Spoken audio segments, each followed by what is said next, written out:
진짜 별 생각 없이 한 말로 인해서 보험금을 못 받을 수 있다고 생각해 보신 적 있으신가요? 오늘은 보험사에 말하면 안 되는 말을 알려드리도록 하겠습니다. 우리가 보험금을 청구를 하게 되면 필요에 따라 손해사정사가 조사를 할 수 있는데요. 손해사정사는 보험금 또는 배상금의 결정 등에 있어서 사고 현장과 사고자 등을 조사를 하고 소비자와 보험사 사이에 중재 역할을 한다고 보시면 됩니다.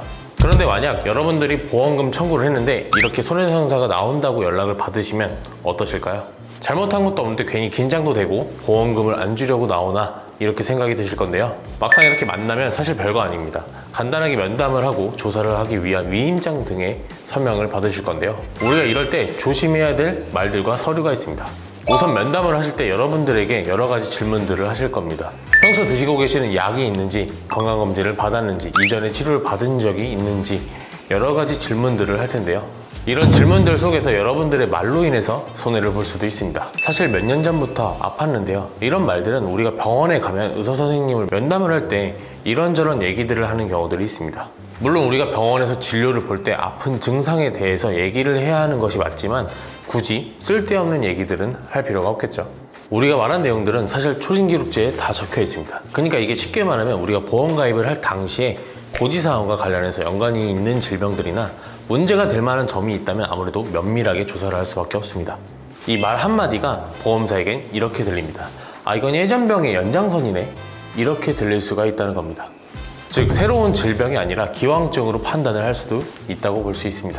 그냥 이번에 아파서 다녀오신 거라고 말씀을 해주시면 되고요. 명확하고 당당하게 말씀을 해주시면 됩니다. 여러분들이 보험 가입을 할 당시에 병력들을 고지를 하고 가입을 하셨을 건데요. 나는 별거 아닌 거라 생각을 해서 무의식 중에 하는 말들로 인해서 단서가 될 수 있는 명분이 생길 수도 있거든요. 예를 들면 허리 수술을 해서 보험금 청구를 했는데 조사자와의 면담을 할 당시에 평상시 드시는 약이 있으신지 물었을 때 혈압이 조금 있어서 챙겨 먹고 있다는 이와 같은 단순한 말들로 인해서 단서가 생기는 거거든요. 그럼 이 조사자는 보험 가입을 할 당시에 혈압약 복용을 하고 있다는 사실이 고지사항으로 체크가 됐는지를 확인을 합니다. 만약 체크가 안 돼 있다면 그러면 언제부터 약을 복용을 했는지 조사를 할 수밖에 없겠죠. 그렇게 되면 만약 가입 전부터 약을 복용을 했다는 사실이 있는지 파고들 수밖에 없습니다. 물론 고지사항이 제대로 체크가 됐다면 상관이 없겠지만 병원 이력에 대한 부분을 전부 다 기억을 하고 계시는 분들은 드물거든요. 그 다음으로는 회사에서 일하다가 다쳤습니다. 또는 회사 업무 중으로 인한 스트레스로, 이런 말들을 조심하는 게 좋습니다. 사실 우리가 사고가 일어나는 건 어디서 일어날지 모르죠. 일하다가 혹은 일상 속에서 일어날 수도 있습니다. 그런데 업무 관련으로 인한 스트레스나 상해 등으로 인한 진료를 받다는 건 보험사에서 산재 처리나 면책 사유로 처리가 될 수도 있겠는데? 라고 판단이 될 수 있습니다. 하지만 물론 산재 처리에도 실손 청구가 가능한 케이스도 있으니까요. 참고해 주시면 될 것 같습니다. 직접적으로 업무상으로 인한 질병이나 상해 등이 아니라면 굳이 얘기하실 필요는 없겠죠? 면담을 할 당시에 괜한 말로 굳이 하지 않아도 될 말들로 인해서 우리가 불이익을 받으면 안 되니까요. 꼭 기억해 주세요. 우리가 이렇게 현장 조사를 받는 이유는 특히 보험 가입 직후나 몇 달 이내 청구하는 근접사고, 그리고 병증과 무관한 치료, 고액 청구, 제출 서류 불일치 등 다양한 이유로 현장 심사가 배정이 됩니다. 이렇게 현장 심사를 안내를 받았다면 보험사가 부지급 근거를 이미 확보했거나 확보할 계획이 있을 수 있으니 말과 행동을 정말 조심을 하셔야 합니다. 일반적으로 현장 조사가 나오면 앞서 말씀드렸던 것처럼 고객 면담을 진행을 하고 의료기록 열람동의서와 같은 서류들을 요청받으실 건데요.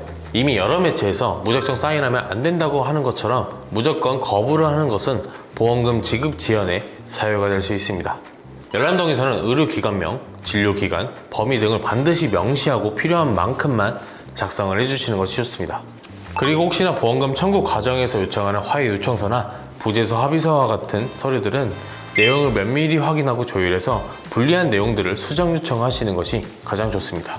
그리고 의료자분 동의서, 동시감정 동의서와 같은 서류도 마찬가지로 많은 매체에서 알려진 것처럼 소비자 입장에서는 절대 동의해주면 안 되는 서류라고 알려져 있지만 무조건 거부보다는 사안에 따라서 전문가분들의 자문을 구한 뒤 결정하시는 것이 좋습니다.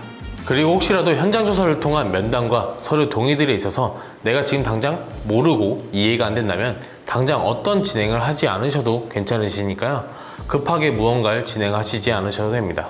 오늘 영상을 통해서 보험금 청구 과정에서 우리의 말 한마디와 서류들 한 장 한 장으로 조급함으로 찾아온 결정에 우리가 손해보지 않았으면 좋겠습니다. 오늘 영상이 도움이 되셨다면 구독과 좋아요 그리고 많은 분들께 꼭 공유까지 부탁드리고요.